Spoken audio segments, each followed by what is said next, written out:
जजेस ने कहा ये झूठा भी है और ईमानदार भी नहीं है और वो प्राइम मिनिस्टर बना हुआ है। वजीर आजम जो है वो डिस्क्वालीफाइड नहीं हुए। जरदारी तो पब्लिक में जा सकता ही नहीं, जरदारी को तो सब डाकू कहते हैं। जरदारी की बात करते हो जिसने लड़काना का 80 अरब रुपया खा लिया। मत मजबूर करें मियां साहबान इस तरह के अपने तुफैलियों को लीडरशिप के ऊपर कीचड़ उछालने, उनके बारे में बदतमीजी करने के जरिए। इस्तीफा लेने का हक सिर्फ आवाम को है। मियां साहब का जाना ठहरा है, उन्हें हर हाल में जाना होगा। अल्लाह का शुक्र अदा करता हूँ कि जो फैसला आया है लोगों को इसकी असल शक्ल नजर आ गई है। खान साहब को जरा सियासी अंदाज सिखाएं। इमरान खान को सियासी समझ नहीं, मैं ये अल्लाह से हाथ उठा के दुआ करता हूँ कि अल्लाह कभी मुझे जरदारी की तरह सियासी समझ ना दें। ये हुक्मरान उंगली से नहीं जाएंगे, अवामी ताकत से जाएंगे। मैं ये समझता हूँ कि मियां नवाज शरीफ ये सारे अमल से जाने से पहले इस्तीफा दें।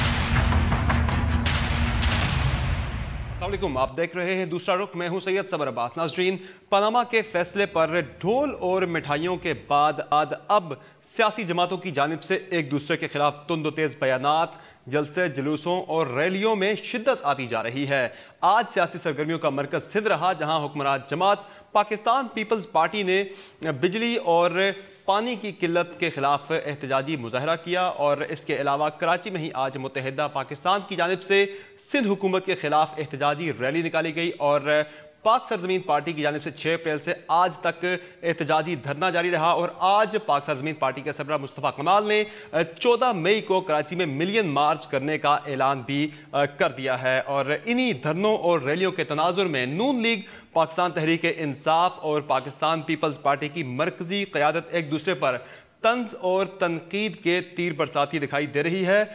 इमरान खान की जानिब से दादू जलसे में नवाज शरीफ के साथ आसिफ जरदारी को हदफ तनकीद बनाए जाने के बाद यह बात तो वाज़ेह हो चुकी है कि अब पाकिस्तान तहरीक इंसाफ वज़ीर-ए-आज़म मियां मोहम्मद नवाज शरीफ के इस्तीफ़े के मामले पर सोलो फ्लाइट मोड पर आ चुकी है। और इमरान खान की जानिब से आसिफ जरदारी और नवाज शरीफ को एक पलड़े में रखने के मामले पर यह बात भी वाज़ेह हो चुकी है कि वज़ीर-ए-आज़म के इस्तीफ़े के मामले पर पाकिस्तान तहरीक इंसाफ और पाकिस्तान पीपल्स पार्टी के दरमियान कन्वर्जेंस के इम्कानात काफ़ी कम बल्कि अब ख़त्म होते दिखाई दे रहे हैं। और अपोजिशन जो कि कल तक हमें मुत्तहिद दिखाई दे रही थी, अब वो तकसीम होती दिखाई दे रही है। वज़ीर-ए-आज़म के इस्तीफ़े के मामले पर इन तमाम मौज़ूआत पर बात होगी, मगर एक छोटे से ब्रेक के बाद।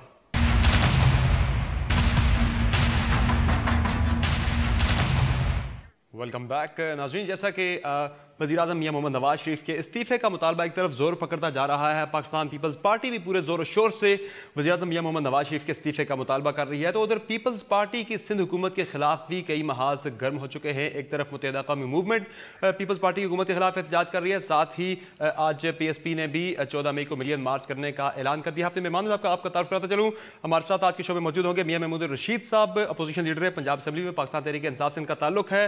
कराची से हमें ज्वाइन कर रहे हैं इम्तियाज शेख साहब, रुकन सिंध असम्बली हैं पाकिस्तान पीपल्स पार्टी के, जबकि हमें मुस्लिम लीग नून के रुकन कौमी असम्बली तलाल चौधरी साहब भी ज्वाइन करें टेलीफोन लाइन पर। बहुत शुक्रिया तमाम मौजूद मेहमानों का शो में ज्वाइन करने के लिए। तलाल चौधरी साहब, आपसे स्टार्ट करेंगे। पहले तो तहरीक इंसाफ ही आपकी जमात से दस्तो गिरेबान दिखाई दे रही थी, लेकिन अब पाकिस्तान पीपल्स पार्टी भी मैदान में कूद चुकी है। इस दोहरी अपोजिशन ने सूरत हाल कितनी पेचीदा और मुश्किल बना दी है आपकी हुकूमत के लिए? देखिए, एक तो ये समझने की जरूरत है कि 2018 जो है वो बस अब आने को है और 2018 में इलेक्शन होगा। तमाम सियासी जमातें जो हैं वो अपनी सियासी एक्टिविटीज को और तेज करेंगी और कोई ना कोई बहाना बनाएंगी। और पाकिस्तान में जो सियासत है वो इस वक्त एक नवाज शरीफ का वोट है, दूसरा एंटी नवाज शरीफ पार्टियां हैं जो कि समझती हैं कि मियां नवाज शरीफ को जितना तनकीद का निशाना बनाएंगे उतना ही उनका कद काट बढ़ेगा, पॉपुलैरिटी बढ़ेगी और फिर वो इस काबिल हो 18 का इलेक्शन लड़ सकें। तो ये 2018 के इलेक्शन की तैयारी, जैसे जैसे 2018 करीब आएगा इन एक्टिविटीज में तेजी आएगी और कोई ना कोई बहाना तो फिर सियासी लोग बनाते हैं।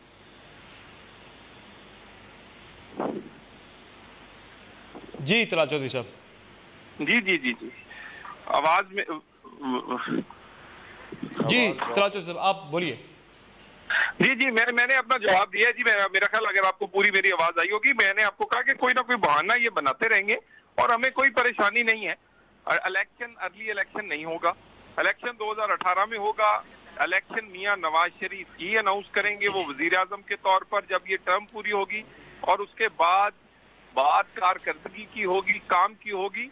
और ये इसलिए भी खौफजदा है हमारी अपोजिशन जमातें, बहाने की बात नहीं है। अब अपोजिशन का ये कहना है कि दो जो एडवर्स ओपिनियन दो जजेस की जानिब से जो फैसले आए हैं उसके बाद वज़ीर-ए-आज़म को मुस्ताफ़ी होना चाहिए ताकि JIT जो है उनके खिलाफ इन्वेस्टिगेट करेगी, वो इंडिपेंडेंटली बगैर किसी फियर के इन्वेस्टिगेट कर सके। देखें, ये तो जब नहीं भी आया था ये फैसला, तब भी ये इस्तीफा मांग रहे थे, तब भी ये कह रहे थे कि सुप्रीम कोर्ट कैसे काम कर सकती है इंडिपेंडेंट। ये तो किसी ना किसी बहाने से पिछले 4 साल से इस्तीफा मांग रहे हैं और आइंदा भी ये 1 साल इसी तरह मांगते इनका गुजर जाएगा।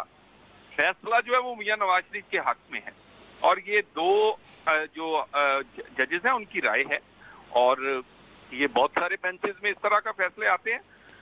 लेकिन तलाल चौधरी साहब, जो ताना मिल रहा है इस्तीफे का मुतालबा अपनी जगह पर, लेकिन जो ताना मिल रहा है अपोजिशन की जानिब से वज़ीर-ए-आज़म को कि वो JIT में पेश होंगे और अब उन्हें ये कंपेयर किया जा रहा है उज़ैर बलोच और सहूलत मिर्जा की तरह कि सहूलत मिर्जा और उज़ैर बलोच की तरह क्रिमिनल्स की तरह वो भी JIT के सामने पेश होंगे। तो इस ताने ने वज़ीर-ए-आज़म को सियासी तौर पर कितना ज्यादा नुकसान पहुंचाया?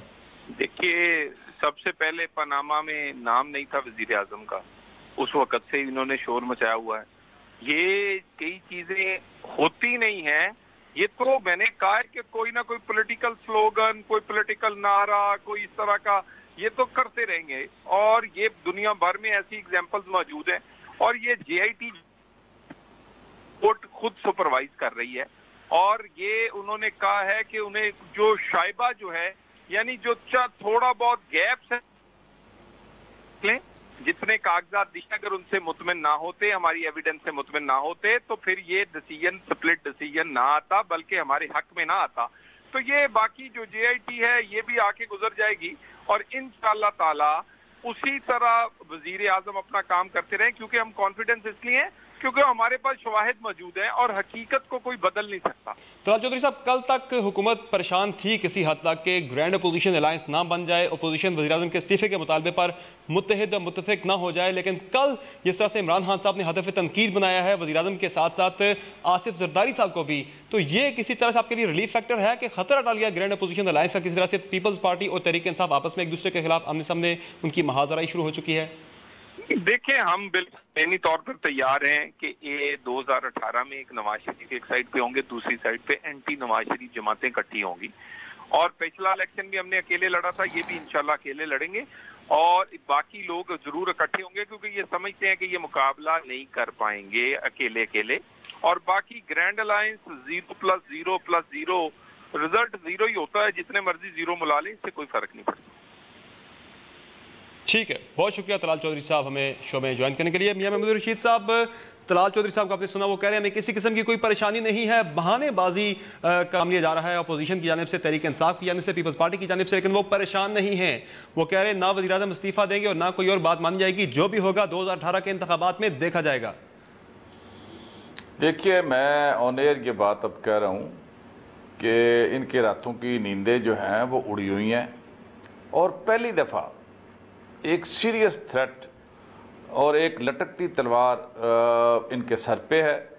और ये जो कह रहे थे ना कि सुप्रीम कोर्ट ने हमें जो है ना वो मुतमईन हो गई और हमें रिलीफ मिल गया, सुप्रीम कोर्ट ने तो आपको क्लीन चिट नहीं दी। सुप्रीम कोर्ट के 5 जजों ने ये कहा कि वज़ीर-ए-आज़म ने जो अपना यहाँ पर अपने दिफा में जो चीज़ें जमा करवाई हैं, सुप्रीम कोर्ट उससे मुतमईन नहीं है। और 2 जजों ने कह दिया जो सीनियर मोस्ट जजेज हैं कि ये सादिक व अमीन रही हैं, इन्होंने हक़ाइक़ को छुपाए हैं, झूठ बोला है और ये अब वज़ीर-ए-आज़म बरकरार नहीं रह सकते, इन्हें बरतरफ होना चाहिए। लेकिन वो माइनॉरिटी डिसीजन था जी। 3 जजों ने क्या कहा? 3 जजों ने ये कहा कि एक JIT बन जाए और ये 11 सवालात हैं, इनके ऊपर दोबारा इन्वेस्टिगेशन हो और फिर सुप्रीम कोर्ट में मामला आ जाए। यानी वो क्लियर तो किसी तौर पर भी नहीं है। 5 जज इस पर मुत्तफिक हैं कि डिफेंस में जो कुछ प्राइम मिनिस्टर ने कहा उससे सुप्रीम कोर्ट मुतमईन नहीं है। और जो 2 सीनियर जजों ने कहा कि ये सादिक व अमीन नहीं रहे, बाकी 3 जजों ने उसे कंट्राडिक्ट नहीं किया। मैं ये समझता हूँ कि ये बिल्कुल डेप्थ में जाके ये समझ रहे हैं कि इनके गले का फंदा बन गया है सुप्रीम कोर्ट का ये फैसला। और मैं आपको ये भी कहे दे रहा हूँ समर अब्बास साहब कि ये इंशाल्लाह 2 महीने तो दूर की बात है, ये 2 हफ्ते के बाद रिजाइन देंगे।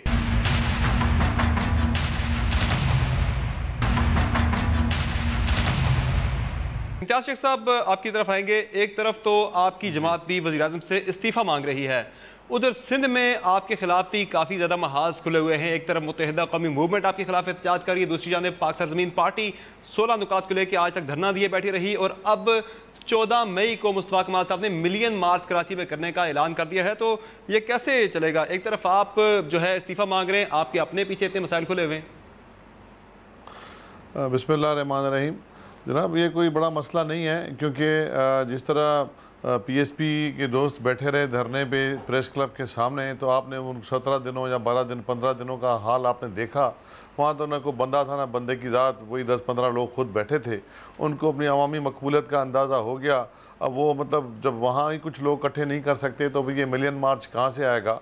और मिलियन मार्च करना कोई इतना आसान काम होता तो ये पहले कई कर चुके होते। बहरहाल ये कहने की बातें, वक्त आएगा तो उसको हम फेस कर लेंगे। ये पीएसपी वाला धरना हमारे लिए मसला नहीं है। और दूसरा एमक्यूएम खुद इस वक्त मसाइल का शिकार है, उनमें अंदर टूट फूट है और मतलब उनके सब लोग गायब हैं। मतलब वो धरना एहतजाज कर रहे हैं, अपनी सर्वाइवल के लिए कर रहे हैं।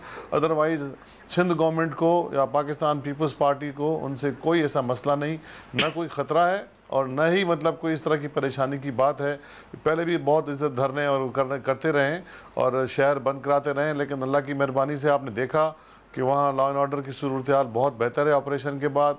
अब इनमें इतनी वो क़ुव्वत ही नहीं है। पहले तो किसी और ज़ोर पे शहर को बंद कराते थे, हल्ला गुला करते थे, अब वो उनकी कमर टूट चुकी है। अब इस तरह की उनमें ताकत ही नहीं रही, न ही उनमें अवामी क़ुव्वत रही है कि वो कर सकें। इम्तियाज शेख साहब चौधरी साहब कह रहे हैं कि उन्हें कोई परेशानी नहीं है, आप कह रहे हैं आपको कोई परेशानी नहीं है, यहाँ पे जो एहतजाज होता है होता रहे। ये देखें, समझ नहीं आ रही वोटर को आसान अल्फाज में आसान जुबान में कैसे समझाया जाए। सिंध में आप भी एहतजाज कर रहे हैं, हुक्मरान जमात हैं, आप भी एहतजाज कर रहे हैं, वहां पे अपोजिशन जमातें हैं वो भी एहतजाज कर रही हैं, तो वोटर को क्या समझाया जाए? गवर्नेंस किसकी है? कौन जिम्मेदार है सूरत हाल का? कौन रिलीफ देगा? एहतजाज की जो बात कर रहे हैं, एक तो ये जो सुप्रीम कोर्ट के पनामा गेट के फैसले के बाद जो सूरत हाल बनी, उसमें जो JIT बनी और जो जजेस के फैसले आए, जिस तरह आपने जिक्र किया या मियाँ साहब ने जिक्र किया अभी, और 3 दिन से ये पूरे TV चैनल्स पे चल रहा है, मीडिया पे चल रहा है, तो अभी आप अंदाज़ा करें कि मतलब JIT बन गई। JIT बनी प्राइम मिनिस्टर के ख़िलाफ़, 2 जजेस ने क्लियर वर्डिक्ट दिया, 3 जजेस ने उनकी तायीद की। अब वो JIT वो अफसर करेंगे जो कि जिनके सरबराहों को वज़ीर आज़म ख़ुद मुंतखब करते हैं। ये जो मुतालबा हम कर रहे हैं इस्तीफ़ा का, वो इसलिए कर रहे हैं कि जी वो अफसर जो कि ख़ुद वज़ीर आज़म और जो उनके बॉसेस हैं जो उनको नॉमिनेट करेंगे वो भी वज़ीर आज़म मुंतखब करते हैं, उनको अपॉइंट करते हैं। तो वो जजेस क्या JIT करेंगे प्राइम मिनिस्टर की? नंबर 1। नंबर 2, जब गिलानी साहब का मसला था तो यही नवाज शरीफ साहब थे जो कहते थे कि जी अब उनको मुस्तफ़ी हो जाना चाहिए, साइड पे हो जाना चाहिए, और मुस्लिम लीग की बाकी लीडरशिप भी कहती थी।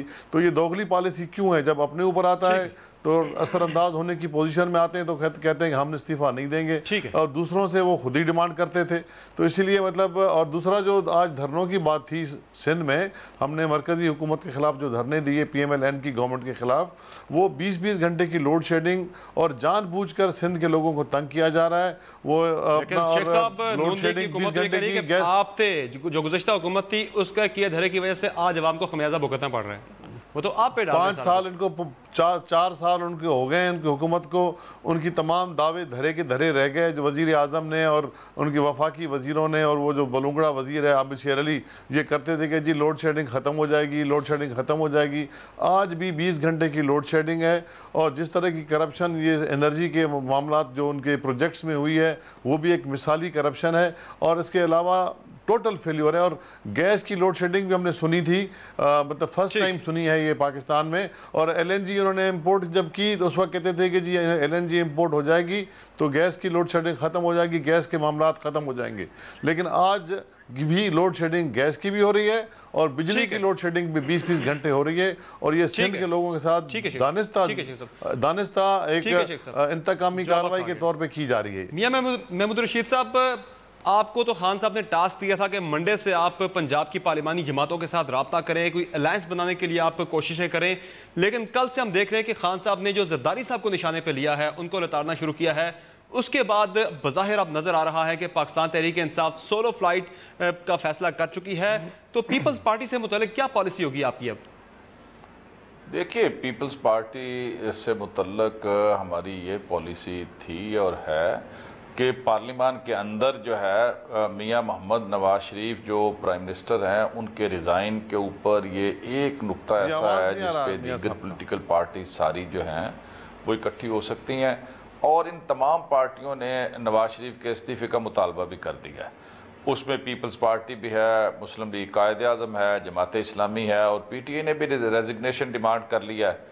तो ये तो एक मुत्तफ़िका नुक्ता है कि नवाज शरीफ साहब जब तक मुस्ताफ़ी नहीं होते ये पार्टियां एहतजाज करेगी। हमारी स्ट्रेटजी ये थी कि हम असम्बलियों के अंदर इस एक नुक्ते के ऊपर मुश्तरका स्ट्रेटजी बनाएंगे और अवामी सतह के ऊपर हर पार्टी अपने अपने तौर पर आज़ाद होगी कि वो जो भी एहतजाज का तरीका इख्तियार करे, कोई धरना दे, कोई जलसा करे, कोई जुलूस करे।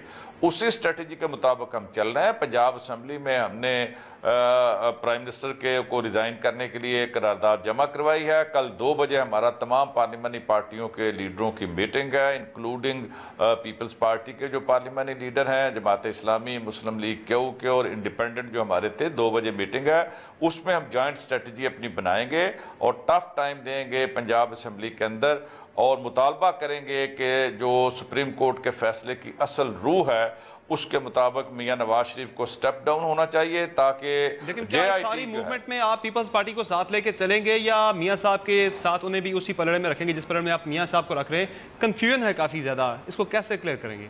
देखिए, इसमें हम तो पंजाब असम्बली की हद तक आपस में इस एक मसले के ऊपर और मुख्तलिफ जो हमारे इशूज़ होते हैं, इशू टू इशू हम आपस में एक दूसरे के साथ कोऑपरेट करते हैं। और मेरा ख्याल है कि सेंटर के अंदर भी हमारी यही पॉलिसी तय हुई थी कि सेनेट, कौमी असम्बली, इन दोनों बड़े ऐवानों के अंदर दीगर अपोजिशन जमातों के साथ मिलकर जो कि नवाज शरीफ के मुस्ताफ़ी होने के ऊपर जिनका मुतालबा है, उन सब को हम साथ लेकर चलेंगे और उसी स्ट्रेटजी के ऊपर अमल हो रहा है। ठीक, यानी कि असम्बलियों के अंदर मुश्तरका तहरीक होगी, जबकि असम्बलियों से पार्टी जो है वो इंडिपेंडेंटली अपनी अपनी मूवमेंट चलाएगी। ठीक है, यहाँ एक ब्रेक लेते हैं। ब्रेक के बाद नाज़रीन मेहमानों से गुफ्तगू सिलसिला जारी रहेगा। स्टे विद अस।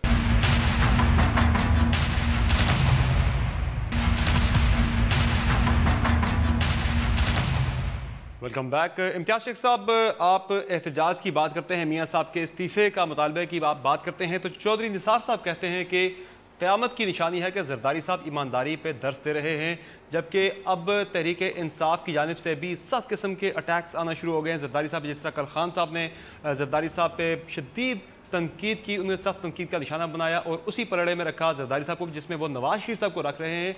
तो ऐसे में पाकिस्तान पीपल्स पार्टी के लिए खुद एक मुश्किल में नहीं पड़ गई कि दो तरफ से उसी अपोजिशन का सामना करना पड़ रहा है? अपना मुतालबा मनवाना तो दूर की बात है। देखिए जी, ये तो जो सूरत हाल जो आप बात कर रहे हैं ना, जरदारी साहब पे ऊपर करप्शन के इल्ज़ामात और पीपल्स पार्टी के बाकी लीडरशिप के ऊपर, ये कोई नई बात नहीं है। ये मतलब कई सालों से ये हम भुगतते आ रहे हैं और कई सालों से ये चीज़ होती आ रही है, और इसमें कोई मतलब ऐसी बात नहीं। अब मुझे ये ज़रूर बताएं, अभी मैं इसका जवाब आपको ये देता हूँ चौधरी निसार साहब को भी, कि आप बताएं, अगर मुस्लिम लीग नून के लीडर कोर्टों से छुट जाएँ, कोर्टों से बरी हो जाएँ, बाज़त बरी हो जाएं कोर्टों से, हाई कोर्ट से या दूसरी रेलेवेंट कोर्ट से, तो वो बिल्कुल दूध के धुले बन गए। अगर जरदारी साहब के ख़िलाफ़ कोई सबूत साबिती कोई पेश कर सके तो बताएं मुझे आप, कि कोर्टों ने तमाम केसों में जो भी रेफरेंसेस थे वो उन पर बरी हो चुके हैं, बाइज़्ज़त बरी हो चुके हैं। कोर्टों ने, रेलेवेंट कोर्ट्स ने, कंसर्न कोर्ट्स ने उनको बरी किया है, हाई कोर्ट्स ने बरी किया उनको। तो अभी मतलब जब हमारे हक़ में कोई फ़ैसला कोर्ट से आता है तो वो आप मानते नहीं हैं और मतलब इल्ज़ाम लगा देते हैं। जब अपने हवाले से या उनकी लीडरशिप के फ़ायदे में कोई आता है तो कहते हैं जी कोर्टों ने हमें रहा कर दिया, कोर्टों ने हमें बरी कर दिया, क्लीन कर दिया, क्लीन चिट मिल गई। अब मुझे ये बताया जरदारी साहब, जो आप इस्तीफ़े का मुतालबा कर रहे हैं, अदालत ने तो नहीं कहा, जो 5 रुकनी बेंच था उसने तो नहीं कहा मियाँ साहब से कि आप JIT की तश्कील या उसकी रिपोर्ट आने तक ओहदे से अलग हो जाए, ये तो आपका मुतालबा है, अदालत ने तो नहीं कहा। ये जो चौधरी निसार साहब की बात आपने की, या फिर आपने जो बात की इमरान खान साहब की, तो ये इल्ज़ामात पाकिस्तान पीपल्स पार्टी की लीडरशिप पे लगते आ रहे हैं सालों से, और साबित कोई नहीं कर पाया। ये मुस्लिम लीग गवर्नमेंट ने ये जो एहतसाब बैरो बनाया था सैफुर रहमान का, उस ज़माने से ये चीज़ें चलती आ रही हैं और उसी ज़माने से मतलब कोई चीज़ साबित नहीं हो पाई। तो अभी अगर मुस्लिम लीग नून के लीडरों पर कोई इल्ज़ाम लगता है और वो कोर्ट उनको छोड़ देती है तो वो दूध के धुले बन जाते हैं, क्लीन चिट मिल जाती है उनको। अगर जरदारी साहब को या पाकिस्तान पीपल्स पार्टी के लीडर्स को कोर्ट्स को रिलीफ देती हैं या कोर्ट उनको क्लीन चिट देती हैं तो तब भी वो इल्ज़ाम उन पर लगा रहता है। मुझे बताएंगे आप, जरदारी साहब के खिलाफ इतने केसेस बने, कौन सा केस साबित कर पाए? 11 साल तक उन्होंने जेल की सोबतें बर्दाश्त की, 11 साल तक उनको आपने तंग किया, 11 साल तक आपने उनको अंदर बंद रखा, उनके बच्चों से फैमिली से दूर रखा और 11 साल के बाद रेलेवेंट कोर्ट्स हैं, कंसर्न कोर्ट्स ने उनको रहा कर दिया, उनको क्लीन करके, उनको क्लीन चिट दे के उनको बाइज्जत बरी कर दिया। तो अभी भी आप कहते हैं कि जी वो मतलब उसमें इल्ज़ामात हैं। इल्ज़ामात तो फिर हर पार्टी के हर लीडर पर हैं जी, वो कौन सी पार्टी के लीडर लोग बचे हुए हैं? तो मतलब ये तो बड़ी ज़्यादती की बात है कि कोई आदमी चौधरी निसार कह दे या इमरान खान साहब कह दें। तो मतलब इमरान खान साहब की पार्टी के बहुत से लोगों पर इल्ज़ामात हैं, नून के लोगों पे बहुत से इल्ज़ामात हैं। तो इल्ज़ामात लगाने से या रेफरेंसेस, ये हम तो यही कहते हैं, हमारा केस ही यही है कि हमारे खिलाफ पॉलिटिकल विक्टिमाइजेशन। तारिक फजल चौधरी साहब ने हमें ज्वाइन किया। तारिक फजल चौधरी साहब, आपने जिस तरह सुना, इम्तियाज साहब का ये कहना है कि पीपल्स पार्टी पे इल्ज़ामात लगते हैं, वो उनके लीडर्स अदालतों से बरी हो जाते हैं, फिर भी उन पे तनकीद आती है, फिर भी उन पे इल्ज़ामात लग जाते हैं। नून लीग के लीडर्स अगर अदालतों से बरी होते हैं तो वो दूध के धुले हो जाते हैं। तो ये कहते हैं तजाद क्यों है पीपल्स पार्टी से मुतल्लिक? जो तनकीद आ रही है चौधरी निसार साहब की तरफ से, आबिद शर अली साहब की जानिब से, नवाज जो जरदारी साहब पे अटैक्स हुए, उसके जवाब में ये इम्तियाज शेख साहब का कहना है। देखिए, जो पोलिटिकल पार्टीज होती हैं वो एक दूसरे पे जो सूरत हाल होती है, माजी के किस्से होते हैं, बहुत सारी चीज़ें उसमें हकीकत होती हैं, बहुत सारी चीज़ें उसमें ज़ाहिर है मीडिया के जरिए प्रॉप अप होती हैं, लेकिन वो रिकॉर्ड के ऊपर होती हैं, उस हवाले से बात करती रहती हैं। ये कोई ऐसी बात नहीं है, हर पार्टी दूसरी पार्टी के हवाले से जब कोई खबर मिलती है तो वो बात करती रहती है। पाकिस्तान पीपल्स पार्टी की ज़ाहिर है एक लंबी हिस्ट्री है और ख़ासतौर पर पिछले दौर में जो पाकिस्तान पीपल्स पार्टी की वफात में भी हुकूमत रही, सिंध में भी रही, दो चीज़ें बहुत अहम हैं जो बिल्कुल हक़ाइक़ के मुताबिक हैं, इसमें सिर्फ कोई इल्ज़ामात की बात नहीं है। पहली बात तो ये कि पीपल्स पार्टी की मरकज़ी हुकूमत के ऊपर करप्शन के बड़े इल्ज़ामात रहे, उनके वज़रा के ऊपर रहे, केसेस रजिस्टर हुए और मुस्लिम लीग नून ने नहीं कराए, वो सो मोटो एक्शन हुए, अदालतों में गए, इनके वज़रा जेलों में भी गए। तो वो पूरी कौम के सामने एक चीज़ थी। और जो मैंने कहा कि बात फैक्ट के मुताबिक है वो ये है कि जब इलेक्शन हुए 2013 के, तो कौम ने पाकिस्तान पीपल्स पार्टी को, जो एक 2008 के इलेक्शन में सादा अक्सरियत लेके आई थी, या शायद सादा अक्सरियत अगर नहीं भी थी तो एक दो पार्टियों के साथ मिल के उन्होंने बड़ी आसानी से गवर्नमेंट बना ली थी। उसके बाद आप देखेंगे वो सुकड़ कर कहाँ चली गई। तारिक फजल चौधरी साहब, आप बात करें 2013 के इलेक्शन की, लेकिन आप बात कर लेते 2018 के इलेक्शन की। क्रेडिबिलिटी लॉस की बात की जाए, इस्तीफे का जो मुतालबा है उससे अलग रखते हैं, लेकिन क्रेडिबिलिटी का जो लॉस की बात की जाए तो कितना ज़्यादा ये डैमेजिंग फैक्टर है आपकी क़यादत के लिए, बिलखुसूस मियां मोहम्मद नवाज शरीफ साहब के लिए? 2018 के इलेक्शन करीब आ रहे हैं। देखें जी, अभी ये केस मुकम्मल नहीं हुआ, बहुत जल्द इंशाल्लाह ये केस मुकम्मल हो जाएगा। और जो हमारे मुखालफिन ये समझते हैं कि दो जजेस के डाइसेंटिंग रिमार्क से बाजी वो पलट के ले गए हैं, मैं उनकी दूरंदेशी को, उनकी मामला फहमी को सलाम पेश करता हूँ कि एक दिन उन्होंने फैसला आने के बाद मिठाइयाँ तकसीम की, अगले दिन बाजू पे काली पट्टियाँ बांध ली। मिठाइयाँ तो आपने भी बांटी हैं जनाब। तो हमने तो बांटी, हम तो अभी भी बांट रहे हैं, हम तो रोज बांट रहे हैं। हमारे तो रोज प्राइम मिनिस्टर के साथ के लिए रैलियां हो रही हैं। विंडिकेट तो नहीं किया, लेकिन 3 जजेस ने आपका जो मौकिफ था, आपका जो डिफेंस था, उसे एक्सेप्ट तो नहीं किया ना, उन्होंने मजीद तहकीकात के लिए, मजीद तफ्तीश के लिए बात की। करता हूं जी कि जजेस ने जो किया वो बहुत उस पे बात हो चुकी है, इसलिए मजीद आप इस पे कमेंट जो है ना वो फिलहाल छोड़ें, ना खुद दें ना मेरे से लें। मुझे मौका दें, मैं अपनी बात को मैं जवाब देना चाहता हूं। उन मामला फहम और दूरंदेश लीडर्स की बात कह रहा हूं कि जो एक दिन फैसले आने के बाद मिठाइयाँ तकसीम कर रहे हैं, दूसरे दिन उसी फैसले के खिलाफ काली पट्टियां बांध रहे हैं। मैं जो उनकी बेवकूफ़ी पे मातम करने को दिल कर रहा है कि अगर फैसला उनके हक में है तो वो खुशियों के शादियाने पे जा रहे हैं, तो दूसरे दिन काली पट्टियां क्यों बांध के फिर रहे हैं? इसलिए मैं आपको ये कह रहा हूँ कि credibility is no issue for मियां नवाज शरीफ, फॉर PMLN।